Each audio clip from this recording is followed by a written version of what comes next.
Okay, let's talk about Joe Root. 16 test matches in Australia. The one thing missing from his career has been a century in Australia. Gee, there's so much hype and speculation around this summer as well. Of course, the headlines and the back pages to start the series in Western Australia, but now he has done it. A centurion down under. It felt like an extraordinary moment.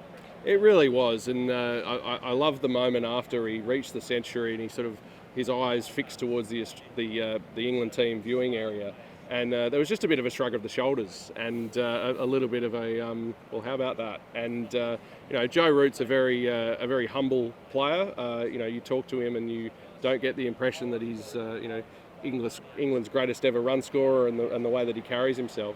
But he obviously had it playing on his mind that he hadn't done that. He had a good record in Australia, averaging nearly 36. Yep. Which is nothing terrible, but there just hadn't been that big capstone innings. And today he had a touch of luck early on. Obviously there was that nick into the cordon that Steve Smith very nearly took an amazing catch.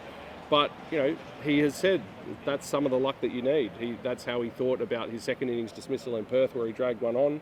And he took full advantage of that today. And I think as well, he was helped by the fact that the Australian attack, other than Mitchell Starc, had a pretty samey rhythm, because it was a lot of right arm over the wicket pace at similar speeds. They went to bouncer plans and things like that fairly early, when there would still have been movement on offer, I think, with the pink ball.